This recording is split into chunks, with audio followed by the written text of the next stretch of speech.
Dan untuk waktu selanjutnya di sini Ibu akan melakukan bimbingan klasikal. Namun sebelum itu Ibu ingin bertanya, apa di sini ada yang sudah pernah mendengar atau sudah pernah mengikuti bimbingan klasikal? Belum. Jadi belum pernah ya. Oke. Jadi bimbingan klasikal itu adalah salah satu layanan dasar yang dirancang agar konselor melakukan kontak langsung dengan peserta didik di kelas secara terjadwal.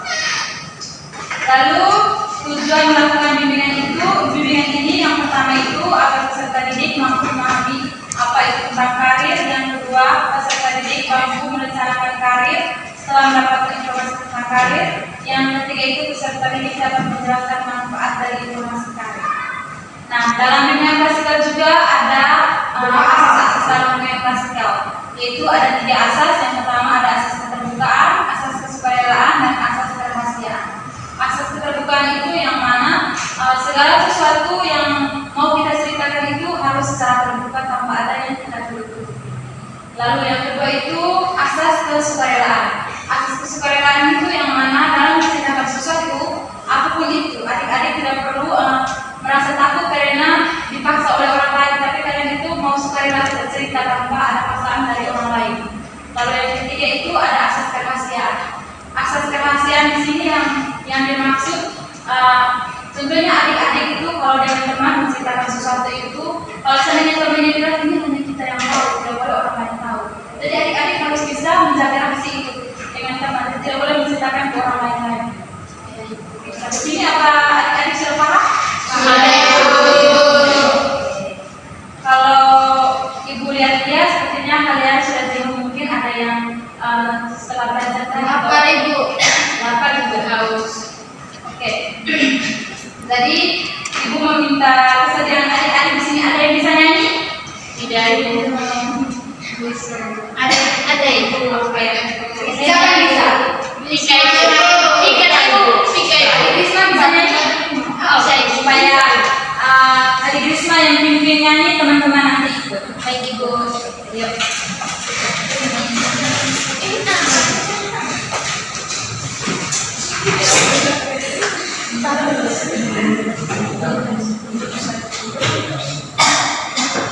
Ayo. Oke, teman-teman mungkin tahu lagu Bintang Kecil? Malah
Oke, kita langsung kembali pada topik materi kita. Di sini Ibu akan membahas tentang mengenal informasi karir di sekolah.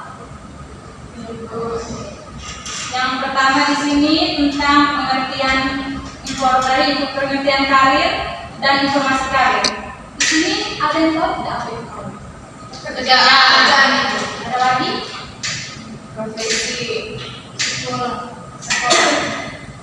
Oke, bagus ya. Jadi betul yang adik-adik jawab tadi itu sekolah, pekerjaan.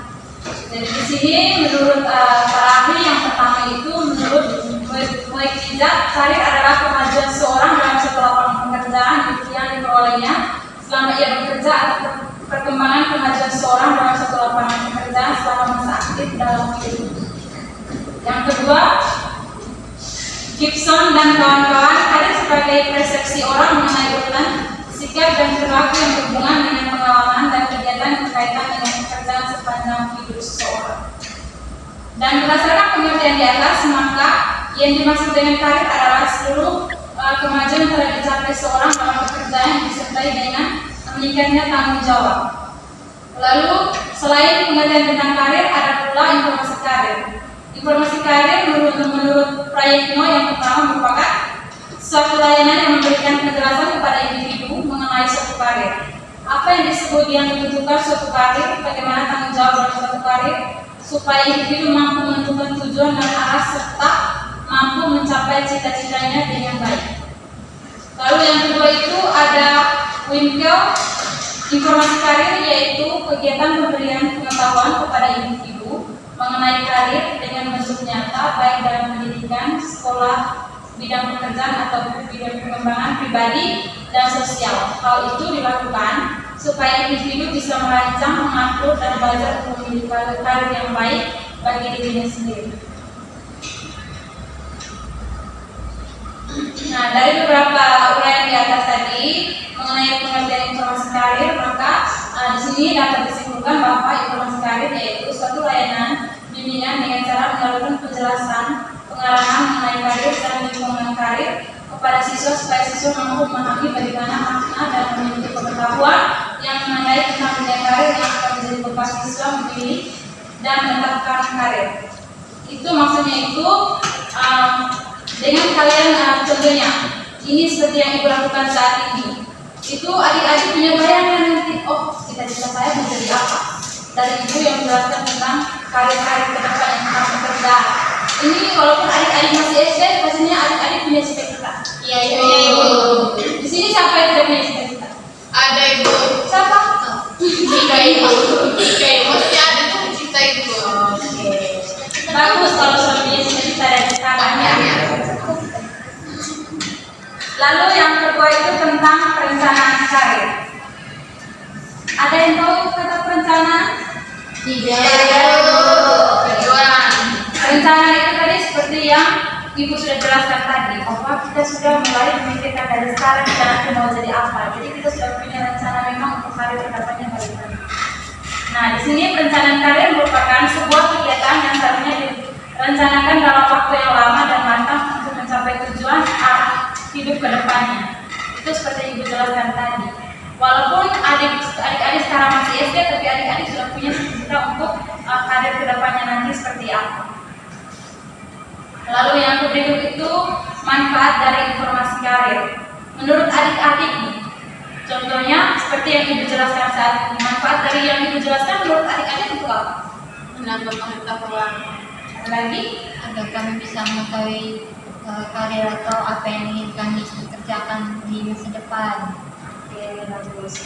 Jadi manfaat dari informasi karir itu dapat membantu adik-adik dan mendorong adik-adik serta memberikan kemudahan perkembangan karir dalam kehidupannya. Bantuan tersebut mencakup perencanaan karir, pengambilan keputusan dan penyelesaian pekerjaan sesuai dengan informasi yang mereka dapatkan, sehingga memudahkan adik-adik dalam mengambil keputusan tentang karir suatu saat nanti. Lalu ada pula faktor keberhasilan karir. Menurut adik-adik untuk keberhasilan karir adik-adik atau pekerjaan adik-adik mau nanti, adik-adik harus buat apa? Sekolah, belajar. Harus punya bakat. Jadi bagusnya yang adik jawab tadi harus punya bakat. Nah, faktor ini ada beberapa faktor untuk keberhasilan karir itu. Faktor dalam diri meliputi motivasi untuk maju, kemampuan yang ada dalam diri, lalu keterampilan atau kemampuan seperti yang ada jawab tadi, dan juga pendidikan dan pengalaman kerja.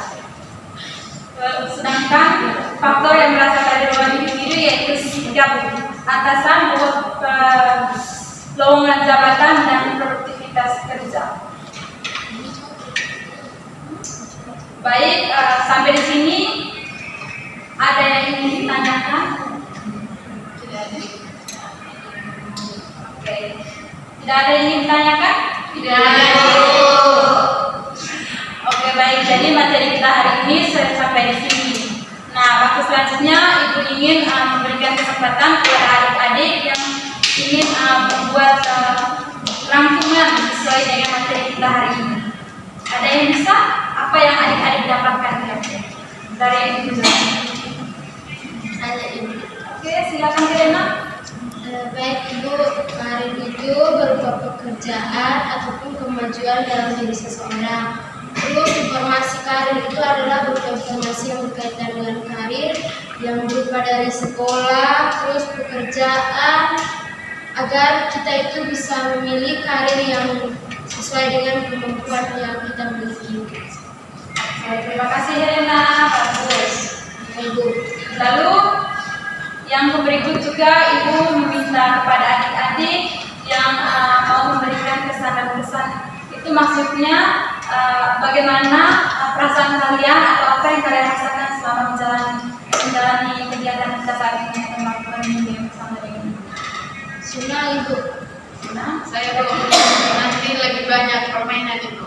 oh iya, nanti baru kita lebih banyak permainan lagi ya. Iya Ibu. Ada gula-gula Ibu. Ada gula-gula, oh iya, nanti ada gula-gula. Jangan lupa tuh ya. Ibu saya tadi itu sebentar pulang. Iya, nanti Ibu ini yang beli. Siap Bu. Terbaik. Oke.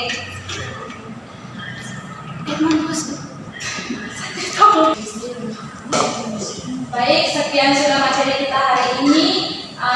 Sebelum itu, Ibu ingin menginformasikan bahwa setelah ini sebentar, Ibu akan membagikan kalian ini lembaran evaluasi dan LKPD. Nanti kalau adik-adik tidak paham bagaimana cara mengisinya, nanti kita mengisi bersama-sama dengan Ibu di sini. Nah, sekarang Ibu juga ingin bertanya, kira-kira kapan kita bisa melakukan bimbingan lagi? Kapan kita bisa bertemu lagi dengan Bimbingan bersama Ibu. Oke, baik. Jadi kita akan bertemu lagi minggu depan dan di jalan yang besar. Baik Ibu. Jadi sekian dari kegiatan kita hari ini. Ibu mengucapkan terima kasih kepada adik-adik. Nah, untuk mengakhiri kegiatan kita, Ibu minta dari kalian untuk memimpin kita dalam doa khusus. Baik, langsung bisa seperti pelajaran kita. Dimintakan saya berdoa dan di sini saya berdoa menurut pelajaran saya ke agama Islam. Berdoa. Bismillahirrahmanirrahim. Wal 'asr. Innal insana lafi khusr. Illa alladziina aamanu wa 'amilus shalihati wa tawassaw bil haqqi wa tawassaw bis sabr. Subhanallah wa bihamdika asyhadu an la ilaha illa anta astaghfiruka wa atubu ilaik.